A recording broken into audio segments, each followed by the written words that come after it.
Good morning, good afternoon, and good evening. I want to thank you all for joining us for this broadcast today. I think you're going to find it to be very informative and very inspiring to you. I understand it's a complete understatement to say that today's speaker is an exercise enthusiast. But I would like to introduce him and give you a few of his credentials. He was conditioning coach for the San Diego Chargers, which is a United States football team. And he was also, something that was very interesting to me, was the fitness consultant for two U.S. men's volleyball gold medal teams in 1984 and 1988. He's an accomplished writer of many books and articles in magazines. He holds 16 patents for exercise products. And he's now the director of Baylor Landry Health and Wellness Center. And today's presentation you're going to find to be extremely informative. His presentation today is Physical Fitness, the Fountain of Youth, and I look forward to his remarks, and I know that you're going to find them inspiring as well. It's my pleasure to introduce Phil Tyne. Thank you. Thank you. Thanks, Doug. Thank you. Thank you for having me here today. Now, Doug just gave you some of the highlights of my career, and I think it's only fair when you're up here lecturing that you also give some of the lowlights, because my career has not been quite what it seems when they give you these little highlights. So I want to let you know, I grew up in Columbus, Ohio, and I attended Ohio State University. And I was at Ohio State University for a year and a quarter. At the end of a year and a quarter, I had a .08 grade point average.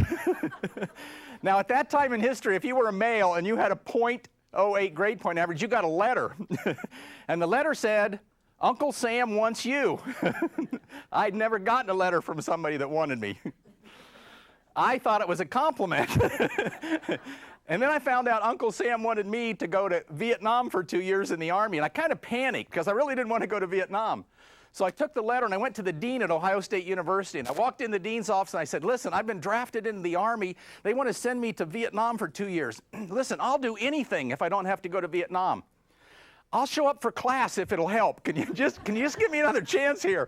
He said, "Let me take a look here." And he opened up my file and he said, .08? He said, "You know what? I think the military would be the best thing in the world for you." So I left his office. I was very disappointed, and I took my draft papers and I went straight to a recruiter's office.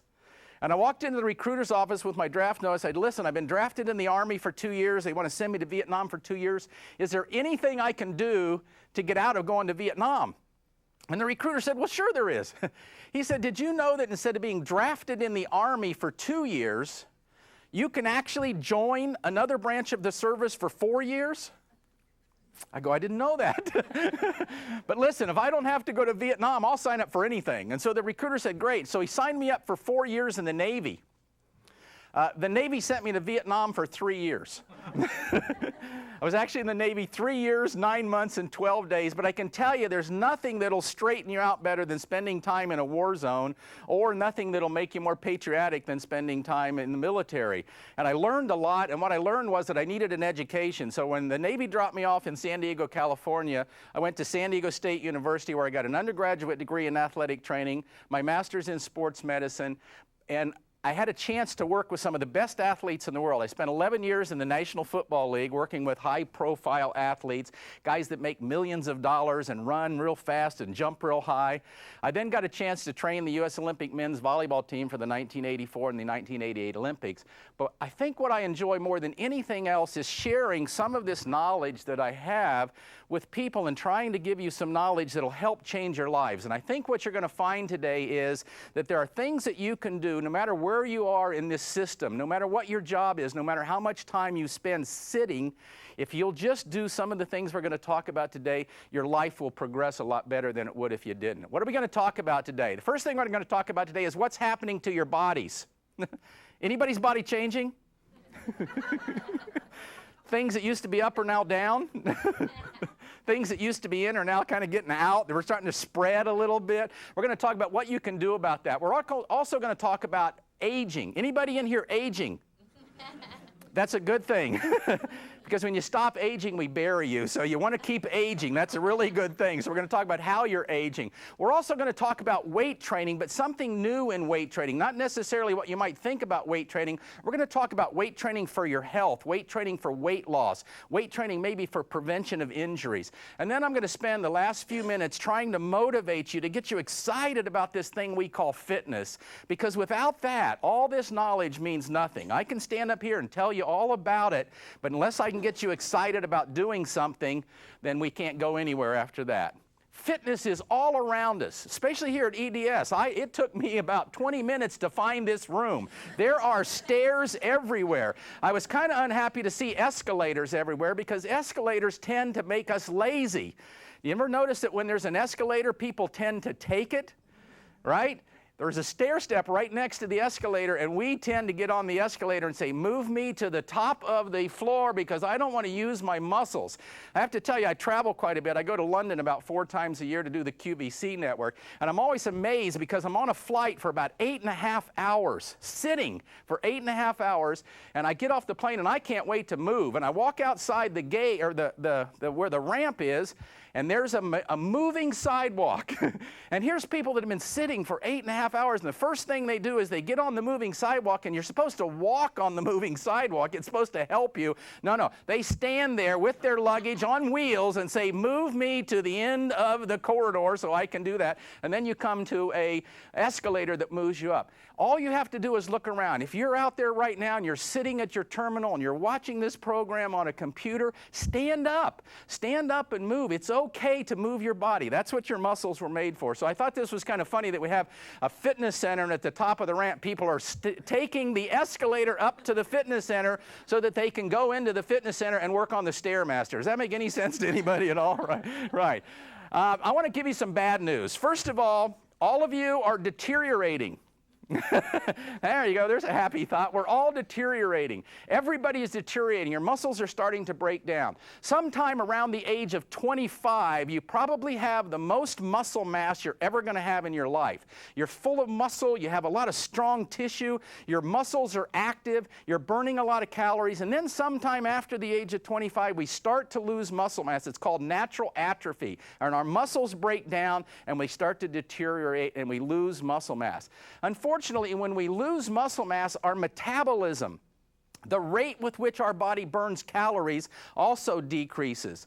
So if you eat the same amount of food you ate when you were in college or when you were around 25, and you're now 35 or 45, you start to see changes. You're eating the same amount of calories, but your body has less muscle mass, so it's burning up less calories every day, and we start to see this thing called fluff. We start to get a little fluffy. Our body starts to spread out a little bit. It doesn't quite look, and we're going, what's the big deal? I'm doing it. I'm eating. I'm not eating anymore, but I'm gaining weight just a little bit at a time. Unfortunately, this process continues throughout your life. So in the probably 10 or 12 years, if you lose 10 pounds of muscle mass, your metabolism has dropped, and you have more and more difficulty keeping those pounds off. Unfortunately, it continues throughout your life, and it starts to affect your mobility. Somewhere between the age of 50 and 75, we start to see a real deterioration. The picture that we see on the far right or far left of your screen, depending on what you're looking at, but on the far right, that's somebody that's 75 years old. Now that person, that leg, they could be 300 pounds. We could have a person with a very small muscle mass surrounded by a lot of fat and skin. If we took the skin and the fat off underneath, there'd be this little tiny muscle. Let me give you an interesting statistic. Right now in the U.S., there are more people in nursing homes due to lack of muscular strength than due to cardiovascular failure. You know, not everybody's in a nursing home because they had a heart attack. A lot of people are in nursing homes because they can't take care of themselves. This audience right here, you may be in the situation where you're starting to see your parents decline. You're starting to see relatives that are getting older. And we start to wonder, you know, mom or dad can't get up in the morning and take a shower without losing their balance or possibly falling over. What are we going to do with them? We're afraid for them, so we stick them in a nursing home. Because of this aging process, because they're losing muscle, is there anything we can do about it? You bet. Life begins at 100. Many, many people in the EDS system are going to live to be 100 years old. You ever think about that? I'm going to live to be 100 years old. Why? Because of technology. It's unbelievable what we can do now in our medical technology. We now are able to take someone's heart, if they die, take their heart out and transplant it into someone who just had a heart attack and keep them alive. Good friend of mine, Leroy Jordan, an ex-Cowboy linebacker, has 2 total knee transplants, walking around on mechanical knees. We're working now to be able to take a petri dish, take a cell from one of your body parts and grow you a brand new liver or a brand new spleen or a brand new organ that is yours, and then transplant it back into your body and keep you alive. We can keep you alive a long, long time. My question is, do you want to live to be 100 if your body checked out around 70 and you're sitting in a nursing home and they're feeding you through tubes and intravenously and you can't really get up and your quality of life is so low? Life begins at 100. Plan on it.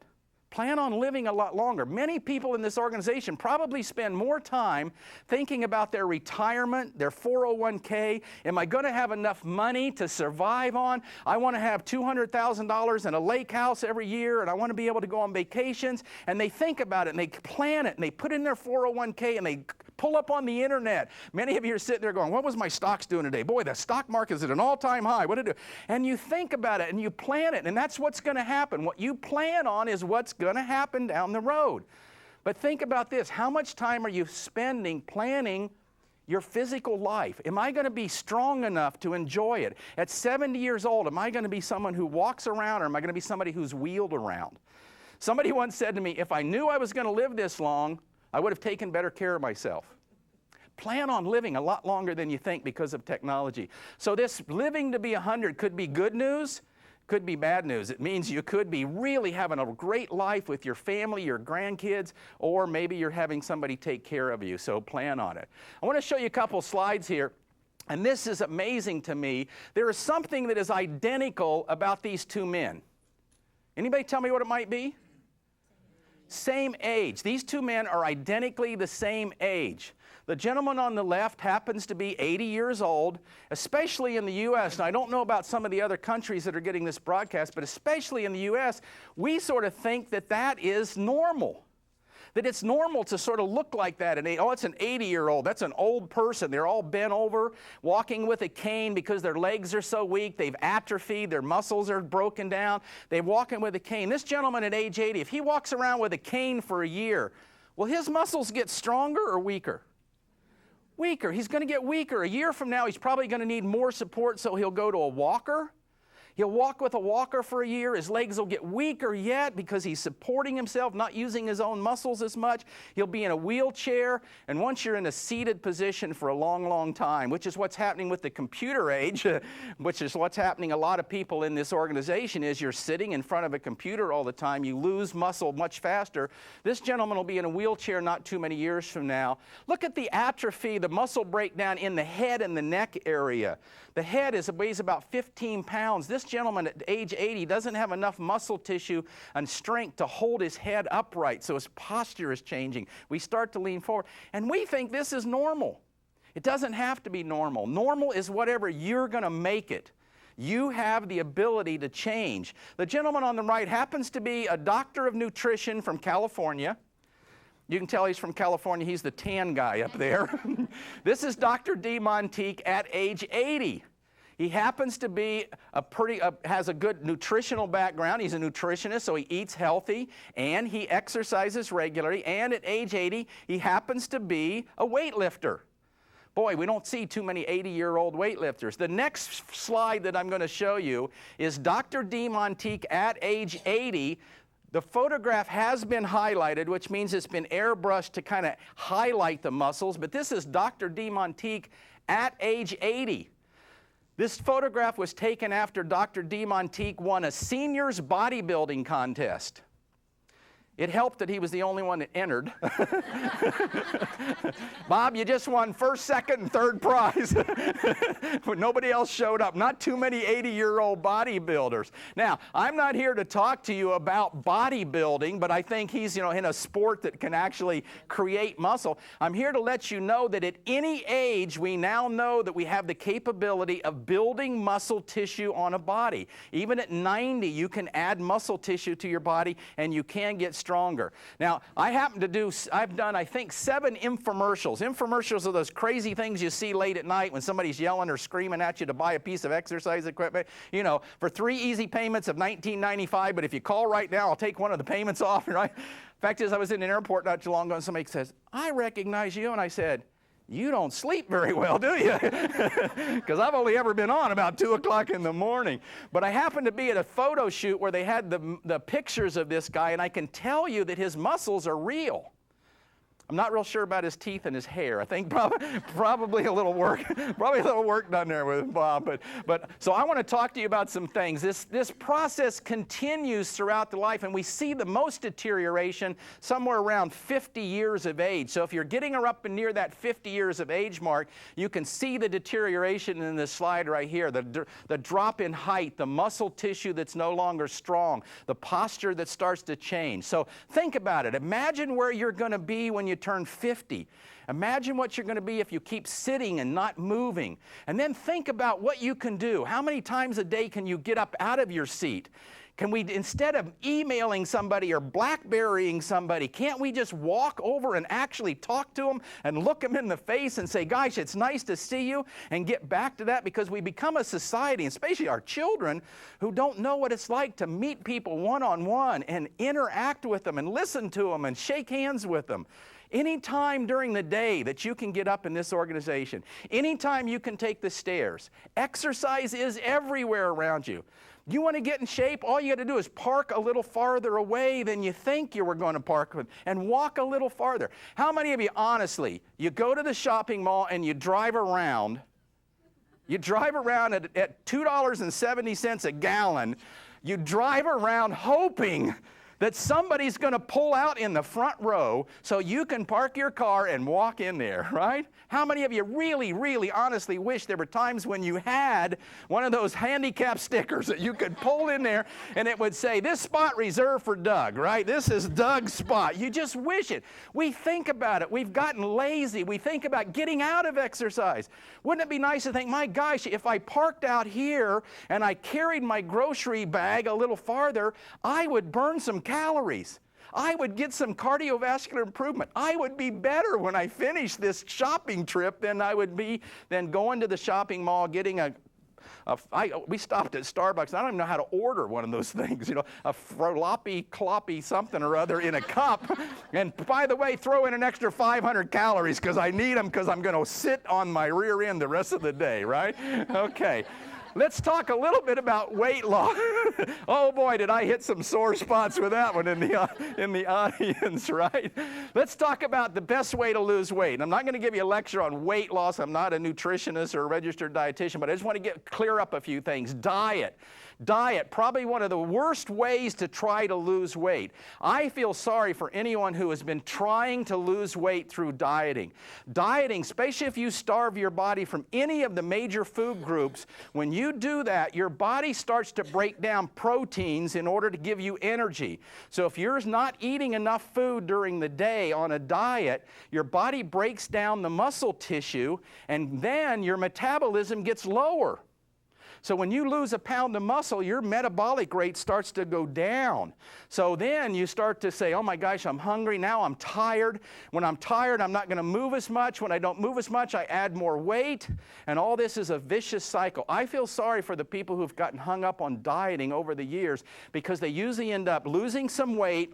We don't know if that's water or what, but some of it's protein and muscle. Some of it's a little bit of fat and some of it's liquid. They lose some weight, they get so discouraged, they go back up and they end up gaining more weight than they did before they start on the diet. So dieting is really a 4-letter word. It's not good to do dieting, and you will actually gain weight. When I was at Cooper, I was a professor, and we taught courses where we trained people to be trainers. And I was always amazed because we got a lot of young people in there, and some of them were bodybuilders, really big bodybuilders, guys with guns on them about the size of my waist or my thighs, and they'd be sitting in there, and I'd be up there lecturing, and I'd look out, and here'd be a guy, 25-year-old bodybuilder, muscle on top of muscle. He had to eat every 2 hours.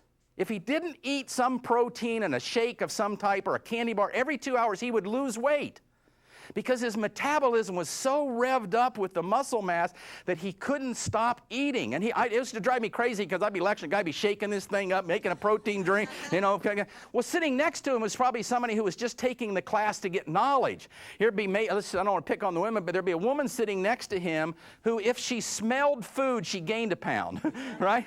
What was the difference? Her metabolism was very, very low muscle mass, sitting next to a guy who was massively muscle. He needed like 10,000 calories a day to maintain his weight. She needed about 1,200 calories or she'd gain weight.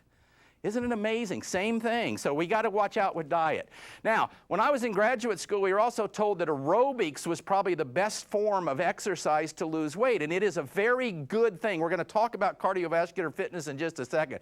But you got to be careful if you decide, I'm only going to do aerobics, I'm just going to go walk or run in order to lose weight. You will lose some weight. You will burn some calories. Just be careful, especially if you're on some crazy diet, and then you go out and you start walking. If you walk and do aerobics all the time, you will also lose muscle mass. Have you ever seen marathon runners?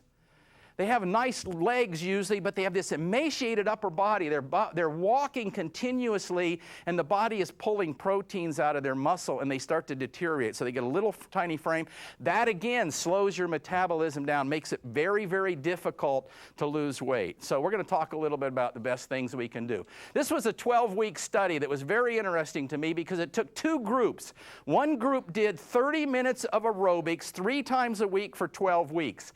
The other group did 30 minutes, but they split it in half. They did 15 minutes of weight training, which is not much weight training, by the way, and 15 minutes worth of cardiovascular training, and they split that. So they did a total of 30 minutes each group for 14 weeks, 3 times a week. Look what happened. The first group, the endurance group, they lost 4 pounds in 12 weeks.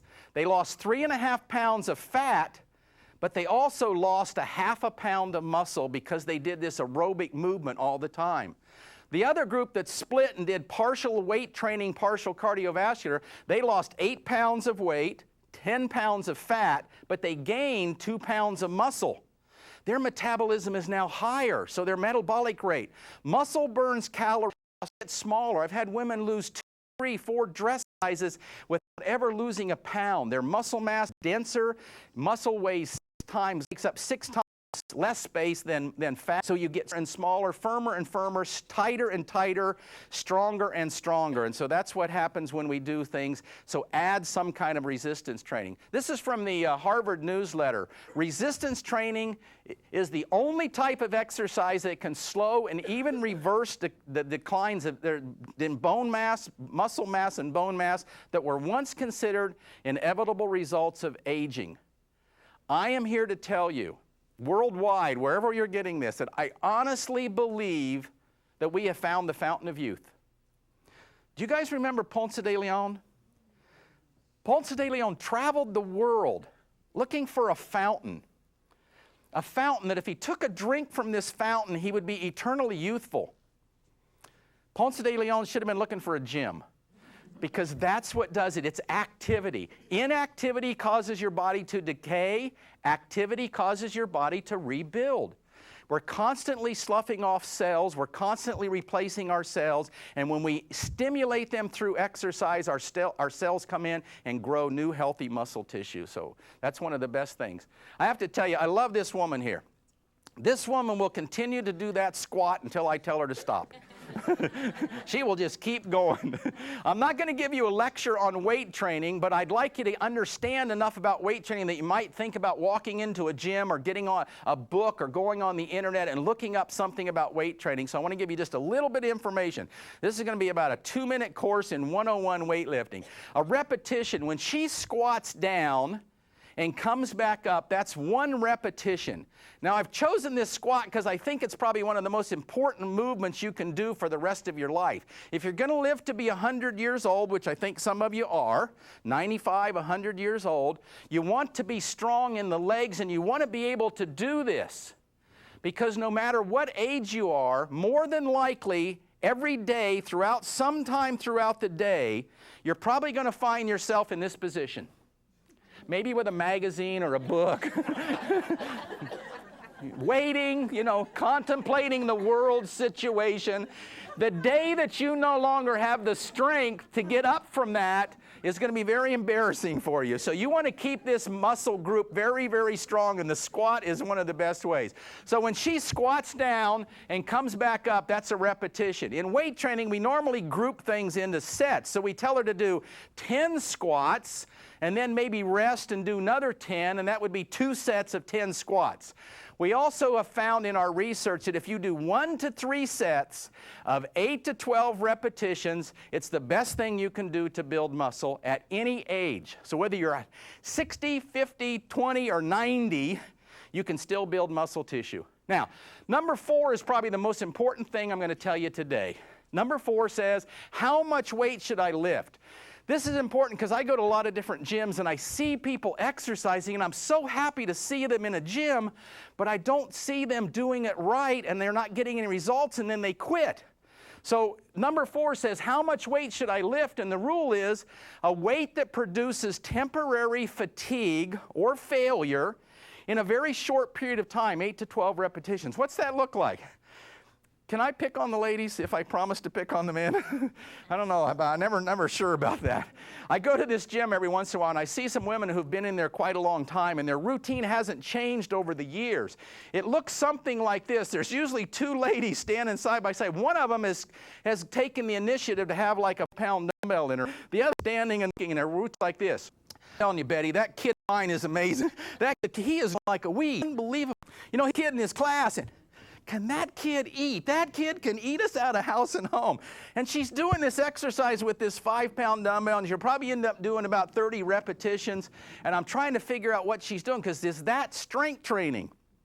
It's some form of exercise. There's resistance. We're getting an endurance factor with it. But strength training by rule is something that produces temporary fatigue or failure in a short period of time. So she will probably not add any muscle tissue, get any stronger, because the weights don't change and all that. What should it look like? It should look like this. We find a weight that's going to produce fatigue early in the movement.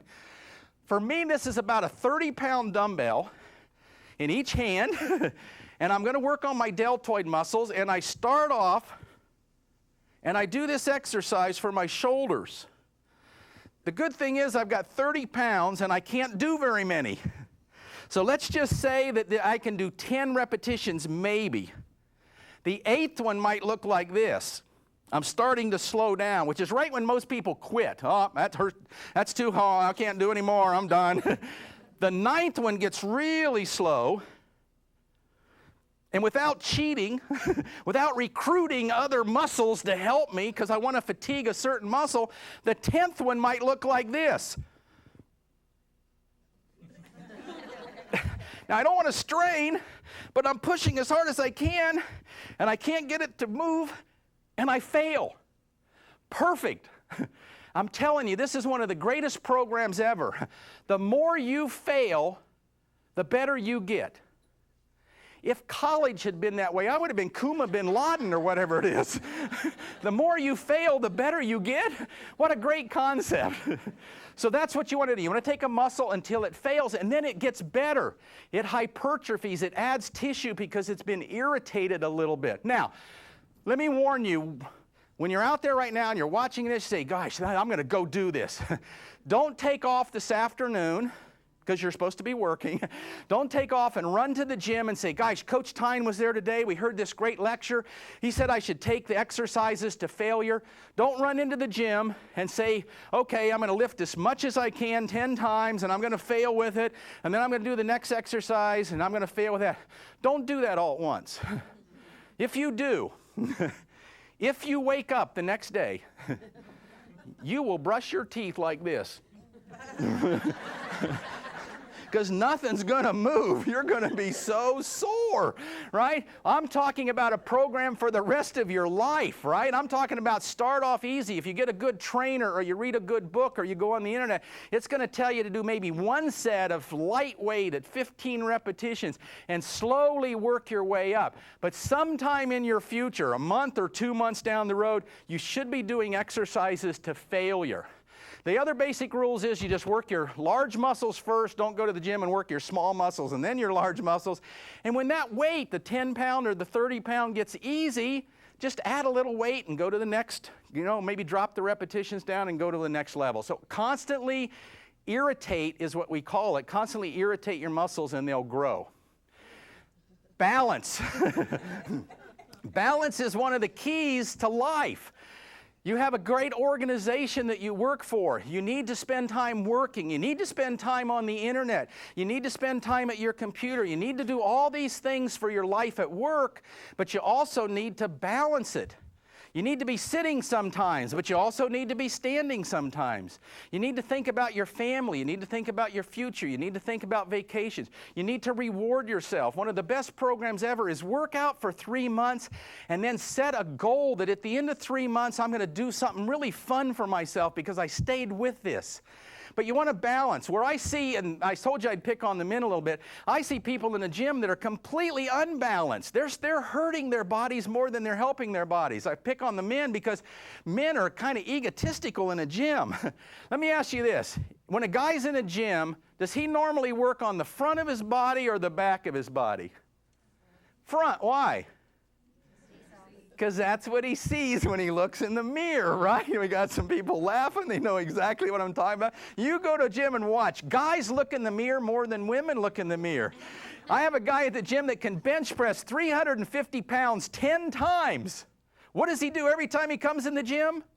350 pounds 10 times. He's going to keep working on that same muscle. Do we normally work on our strengths or our weaknesses? Our strengths. We find something we're good at, we keep doing it. We got to work on our weaknesses. This guy will come in the gym and spend 30 or 40 minutes just working on his chest muscle alone. His chest has gotten so big and so tight that it's pulled his shoulders in like this.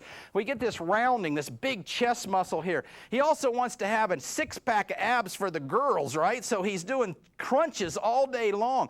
Well, that's caused his stomach muscles to tighten and shorten, so his rib cage has moved forward, his shoulders has moved forward, and he walks around the gym going, boy, do I look good. Everybody's looking at me. Well, everybody's looking at you because you're kind of a freak. You're really doing this. Basic rules. If you work your chest muscle, if you do 10 repetitions or 3 sets of 10, you should do 3 sets of 10 on the back muscles that pull your chest back. If you do some stomach crunches, you should do some back extensions. For every action, there's an equal and opposite reaction. If you work your bicep, work your triceps. That keeps the joint stable and you from having a lot of things like this and problems. Keep moving, but keep exercising the right way. How to attack fat? Slightly reduce your calorie intake, exercise regularly, that'll burn up calories, increase your metabolic rate, and add muscle to your body. That's what's going to make the big difference. Time. How much time is this going to take? I constantly have people say to me, Coach, I don't have time to exercise.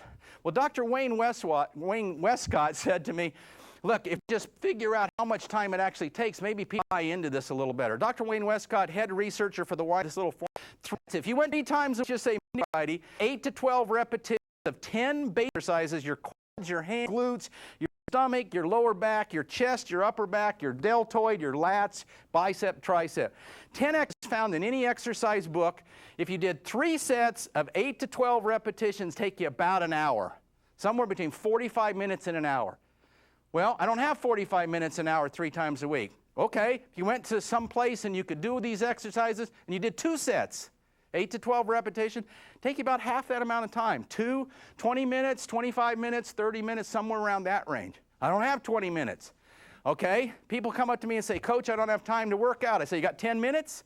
Because in 10 minutes, I can give you 1 set of each of the 10 exercises. What we found out is that if you take those to failure, you get 80% of the benefit of somebody who did 3 sets. So 10 minutes might be just enough to at least get you started, at least get your body to start reacting to it, at least make you a little bit stronger. The Old Dominion University study, 24 women with normal cholesterol levels, half were given a vigorous 45-minute weight routine, and then they had a control group. Let's see what happened. Remember, this is weight training, no dieting, no aerobic activity, just some weight training. What do you think happened to their body fat? 45 minutes weight training, all women. What happened to their body fat? Go up or down? It went down. They decreased their body fat doing weight training. Strength, that's an easy one. They're doing weight training. So they got stronger with less fat on their body doing 45 minutes 3 times a week. Total cholesterol went down about 10%. Their LDL, the lousy cholesterol, the cholesterol that starts attacking your arteries and forms this plaque and causes your blood pressure to go up, that dropped about 14%. The healthy cholesterol, the HDL, stayed about the same. Their metabolism, from what we've talked about so far, their weight training, what do you think happened to their metabolism? It went up. Muscle burns calories 24 hours a day. So metabolism went up. Their bone density, one of the most important things we can do to improve your bone density is weight-bearing exercise, strength training. So their bone density increased. This is from the American Heart Association. Weight training does, in fact, improve your cardiovascular health. We used to think weight training was taboo for anybody that had heart disease. At Baylor right now, a study going on with 2 groups of people that have all had heart attacks. One group's walking, one group's lifting weights. The weightlifting group is improving faster and getting stronger than the other group. So we now know that that's good for people who've had heart attacks, which is what this next one said. And we know that weight training helps burn sugars. And we know that in the United States, at least, we have an epidemic of diabetes. It used to be called adult onset diabetes because it showed up somewhere around the age of 40.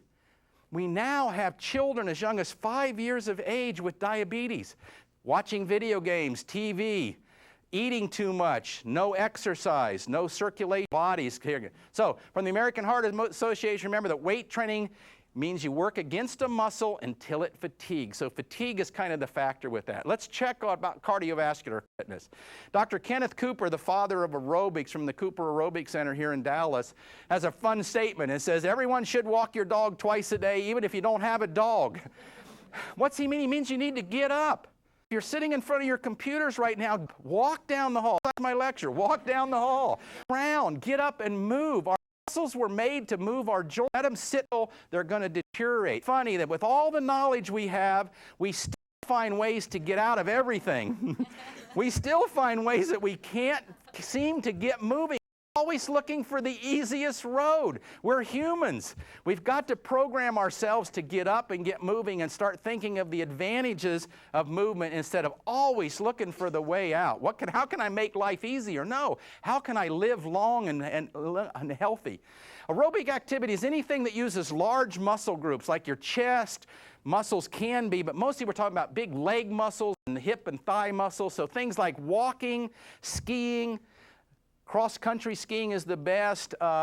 Ellipticals, anything that uses large muscle groups can be maintained for a long period of time, but we now know that even as little as 10 minutes of cardiovascular movement is really good. We used to say you have to do it for 30 minutes.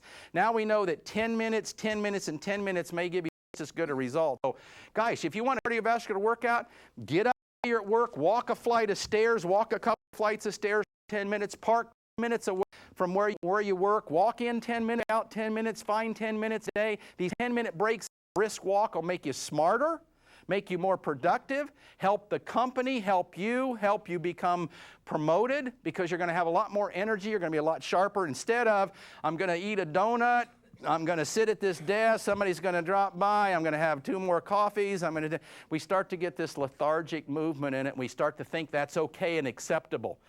Let's look at the FIT principle. Frequency, intensity, type, and time is the FIT principle. How often?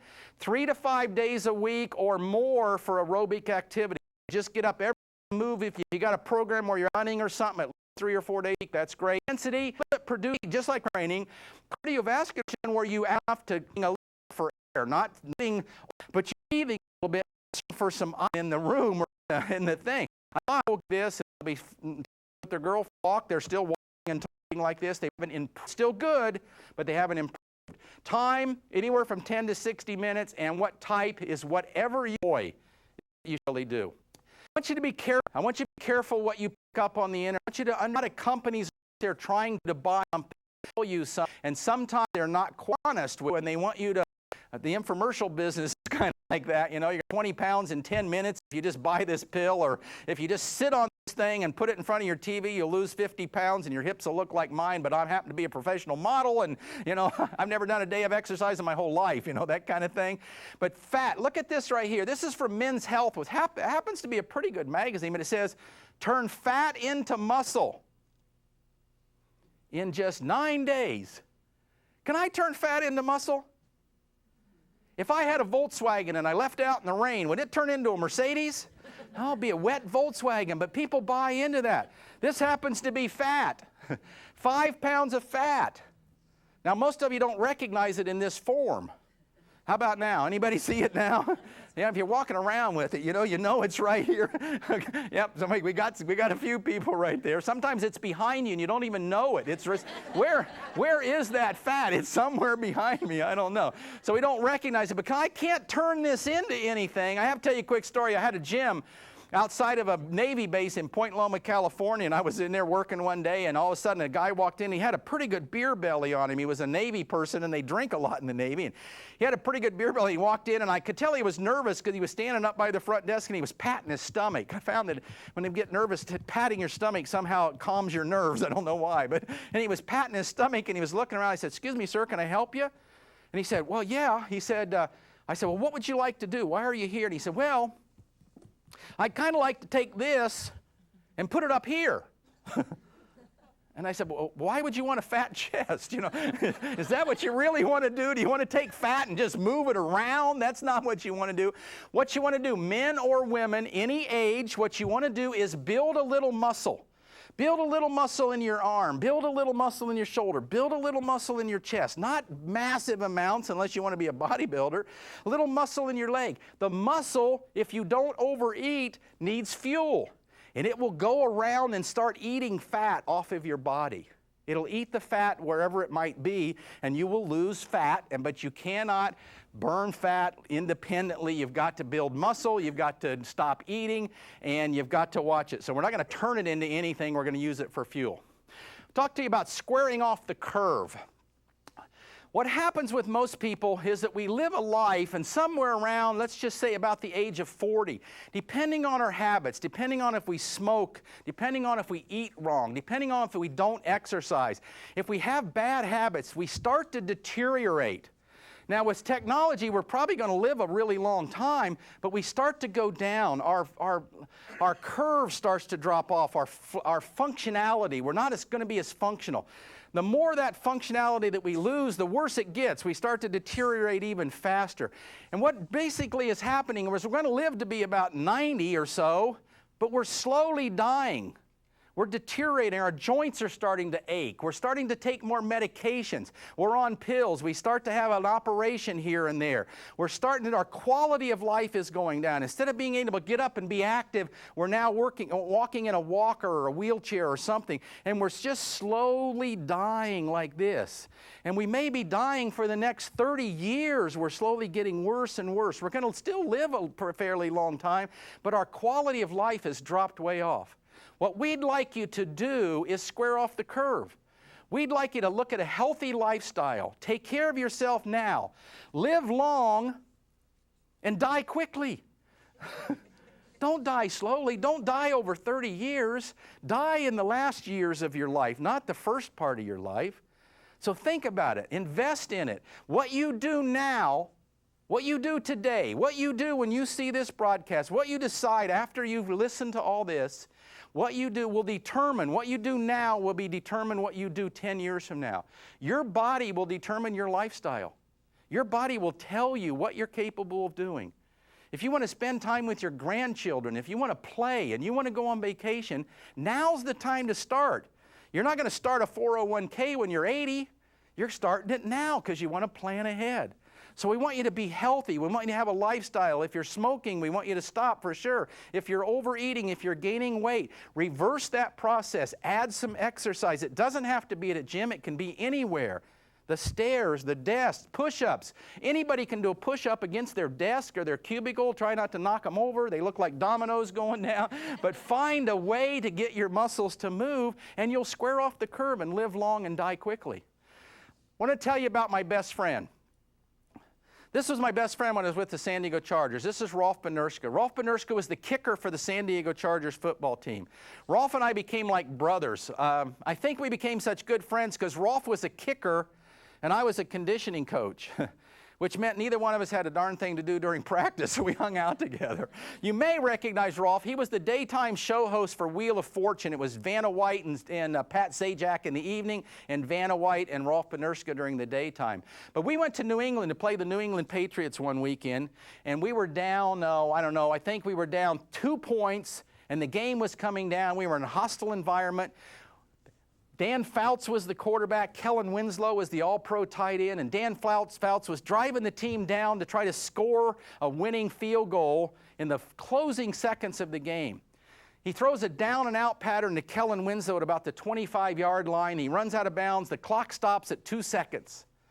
They call Rolf Benirschke out to kick a game-winning field goal. The fans are going crazy. Can you imagine what it's like in a hostile environment? People are booing you. How much stress is in your body? Rolf goes out, we line up, they snap the ball, the holder catches it, places it on the ground. Rolf kicks the ball, it goes through the uprights, and we win the game. During the kick, one of our offensive linemen got off balance. A defensive lineman got up underneath his pads and shoved him backwards, and he bumps into Rolf Benirschke as he kicks the ball. He doesn't tackle him, he doesn't hit him very hard, he just bumps him and he falls over. And we're thinking, my gosh, it must have knocked the wind out of him or something. Well, nobody thinks much about it. We get on the plane, we're coming back, everybody's celebrating, and Rolf Benirschke kind of collapses. His body temperature goes up to 104 degrees. The team physician, Dr. Lee Rice, lays 3 seats down on the plane, packs his abdominal area in ice to lower his core body temperature, and radios ahead to San Diego to have an ambulance meet us when we arrive. They offload Rolf Benirschke, rush him to Scripps Institute in La Jolla, California, and at age 25, my best friend dies on an operating table. They revive him. They cut through his abdominal wall from his sternum down to his groin. They find a blockage in his intestinal tract that was irritated by getting bumped into. They remove most of his intestinal tract, and at that time, at age 25, give him a colostomy and an ileostomy port. They stitch him up with steel sutures and put him in intensive care. He's in intensive care for 3 days when his body temperature goes back up to 102 degrees. They rush him back into surgery, and they cut through the same incisions they had made 3 days earlier. At that time, they find more blockage. They decide they can remove only a small portion left of his intestines without his still being able to stay alive. They remove his intestinal tract, the rest of it that they can. They put the steel sutures back in his body, and at that time, they call the San Diego Chargers and his family and say he's not going to make it. He's in intensive care for 3 months. I'm telling you this story because I want you to understand where some people start. I want you to understand that a lot of people have it a lot worse than you do, and I've heard all the excuses you can make, and it's all up here. But Rolf Benirschke is in intensive care, and we're not sure he's going to make it. They send him home. Before they send him home, they put him on catabolic steroids. Catabolic steroids are opposite of what you think an athlete takes, which are anabolic steroids. Catabolic steroids come from the word cannibalism and actually deteriorate your muscle tissue. They eat you alive. His body weight goes from 185 down to 120. He loses 65 pounds of muscle. But he somehow recovers, and they send him home to La Jolla, California, but he's fairly emaciated. The first time I see Rolf, he looks like number 6 there. That's Rolf and Louis Kelcher. Number 6, but he looks like a little tiny kid. And we're out at a practice inside the stadium one day getting ready for a Sunday game. It's a Saturday. I'll never forget this as long as I live, because Rolf walks up to me that day and he goes, "Coach, I'm ready to get started." And I looked at him, and honestly, I didn't know what to do. I didn't know what he even meant, to be honest with you. And I couldn't think of anything. I just said, "Let's go for a walk." That day, we walked for 50 yards. And in 50 yards, he was pretty exhausted. But what I found out in that 50 yards by listening to him is that Rolf had a dream. And his dream was to play football again in the National Football League. And I didn't want to discourage him, but I wasn't thinking it was possible, but I just said, okay, if that's your dream, I want you to get started on it today. He said, okay.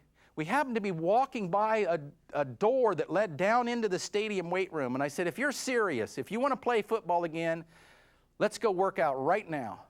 We walked down into the weight room, and I said, today for your entire workout, I want you to do one sit-up for me.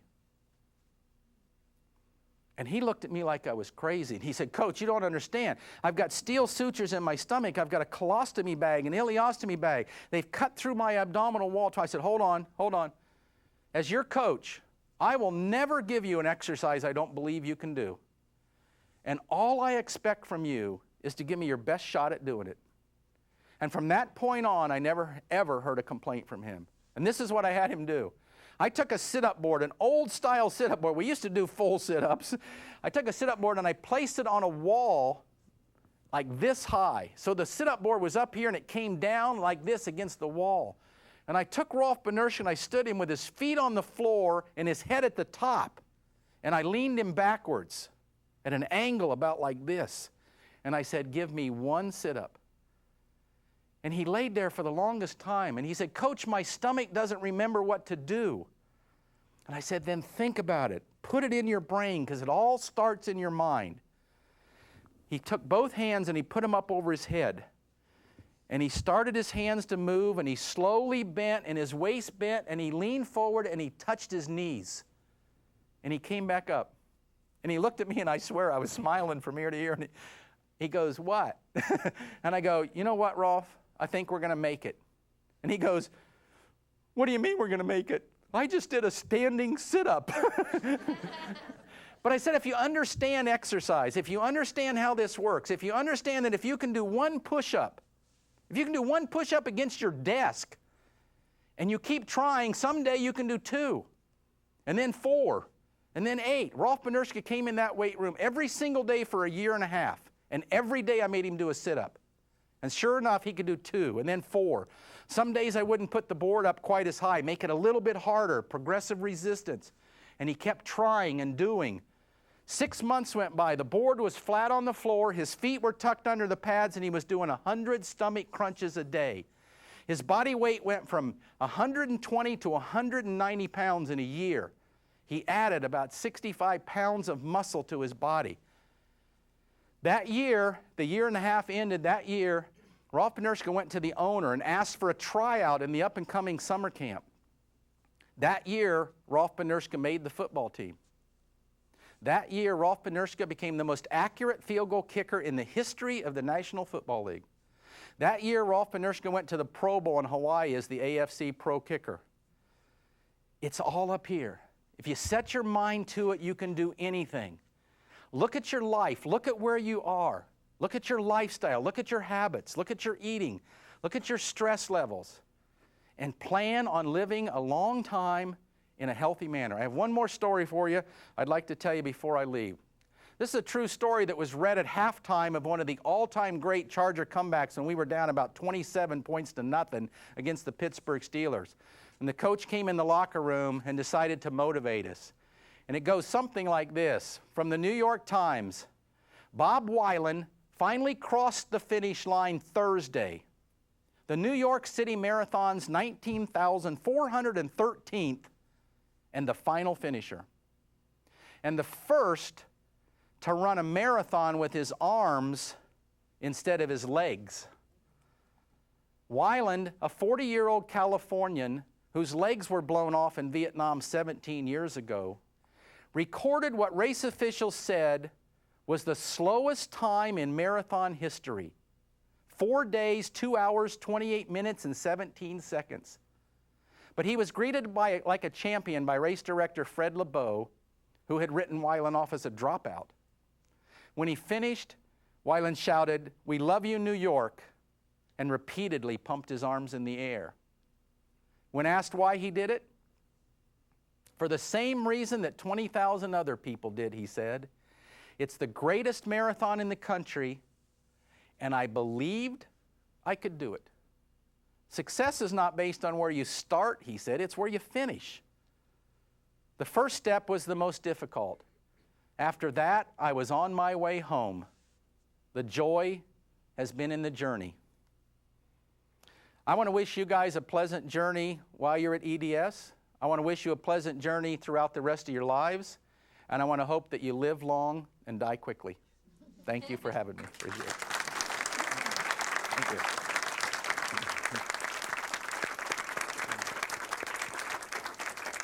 I think we can open this up to some questions. Do we have any questions that are coming in?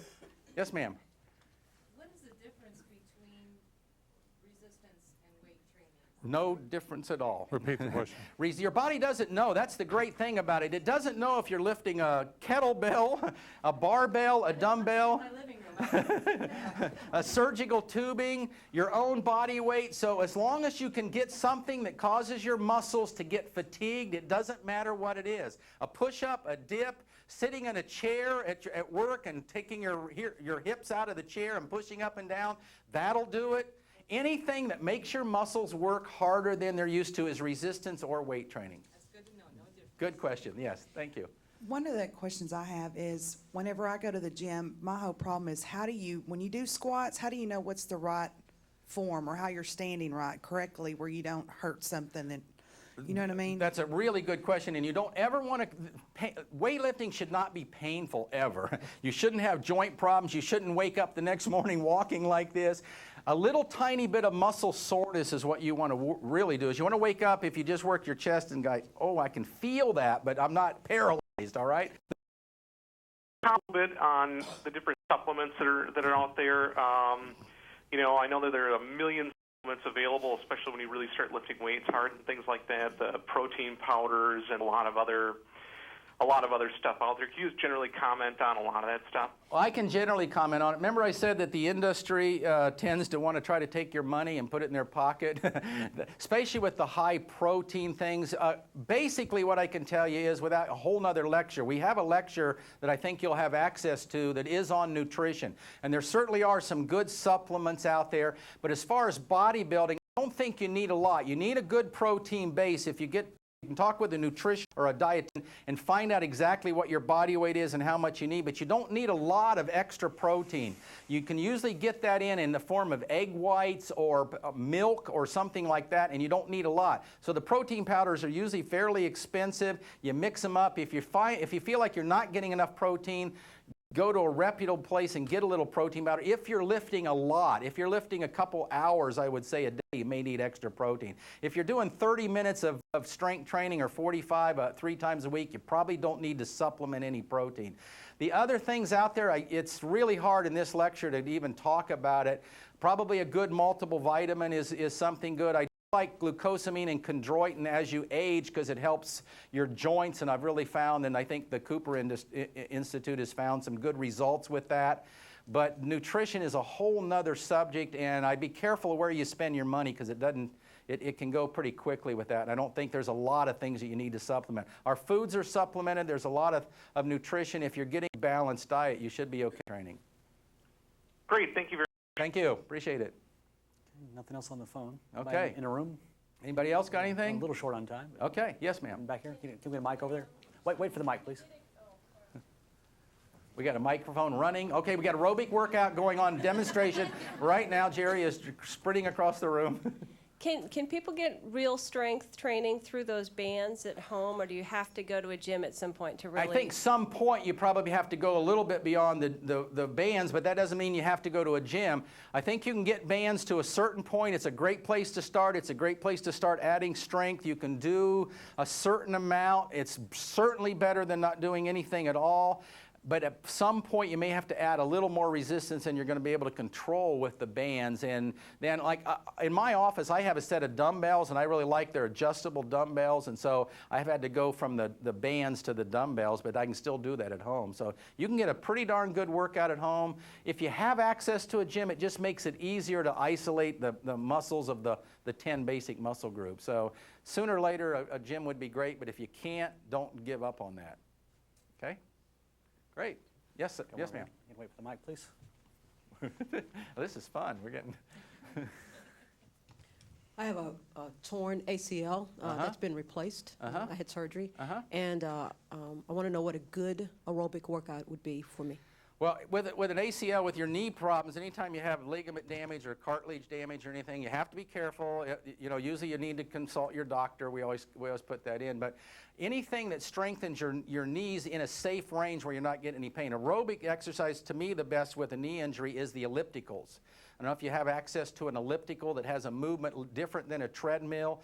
Underwater walking or walking on an underwater treadmill or deep water running is really good when you've had knee injuries.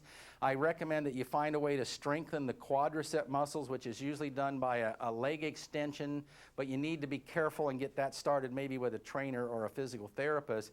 But anything that doesn't irritate, what I recommend is you spend a few minutes on something. If you like it, walking on a treadmill, I mean, a lot of people with torn ACLs that have been reconstructed are walking on treadmills. I'm not real big on running after that operation, but walking on an incline is, but you have to start off slowly. So find something that doesn't cause any pain. The next day you don't have any isolated pain, you're fine usually doing that. Okay, but I really do like the ellipticals with that. Okay, one over to the right here. Coach, you mentioned, oh, sorry, I thought it was loud. You mentioned kids and diabetes. I have 3 little girls, 2, 4, and 6. When should I start getting them into this type of stuff? Is it too early or? Well, it's not too early to do aerobic activity. It's not too early to do exercise as a family. I mean, body weight exercises for kids are really, really good. With kids, when they start to go through kind of puberty, when they start to change, when their body starts changing, that's when I really like to get them. I think some programs get them in too early. You can start weightlifting too early. Under an organized plan, you know, 13 is probably, it depends on their maturity level, to actually have them do strength training with a trainer. But exercise in general, I think you develop the habit of it by walking with your kids, swimming with your kids, making it seem like it's something you should do on a daily basis instead of sitting in front of a TV with a video game. So at any age, I think it's really good to educate them about exercise and find things. We have at Baylor big swimming programs. We get a lot of kids interested in swimming at a very, very young age and those kind of things. So probably not strength training so much, but aerobic activity, body weight exercises with them, I think is good at any age that they can do them. Just makes you stronger and teaches you very well. So as you grow, you understand exercise.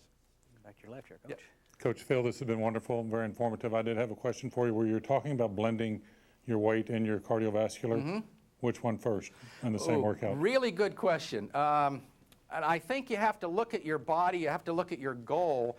If you look at yourself and say, gosh, I really need to concentrate on strength training. Strength training right now, I need to add 10 pounds of muscle in the next 6 months or a year, and then I'll be okay.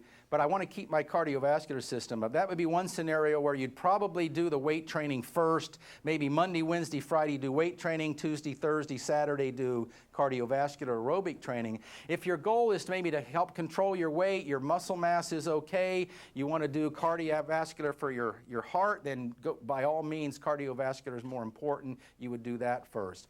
I find that with most people, if they'll do their weight training and then do their cardiovascular in the gym, it's a little better for them. They actually get more out of the weight training because they're not tired out from the cardiovascular. So I would say the weights and then the cardio most of the time. Yes?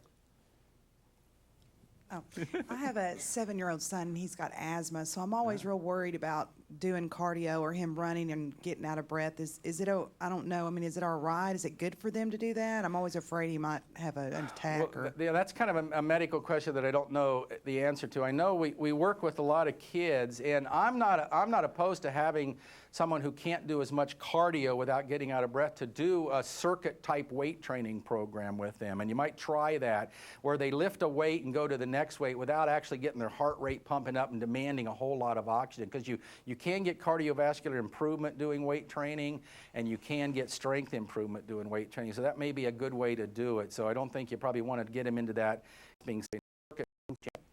I had a heart attack and triple bypass 8 years ago, and I am diabetic.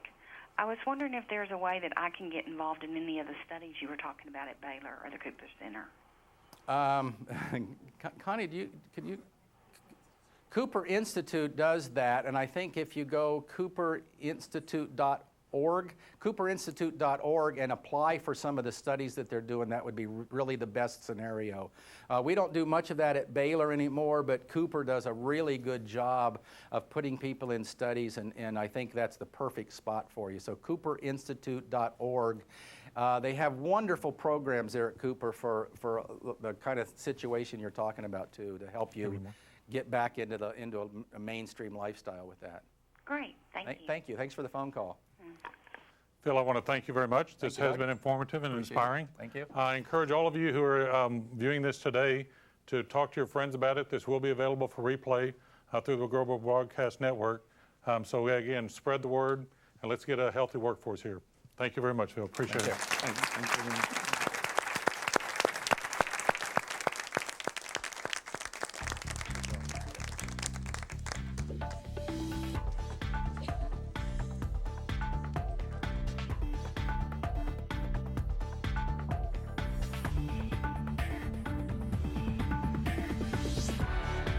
This has been a production of the Global Broadcast Network.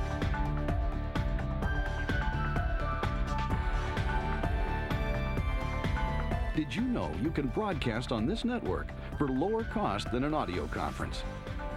For more information on how to schedule a broadcast for your organization, go to gbn.iweb.eds.com.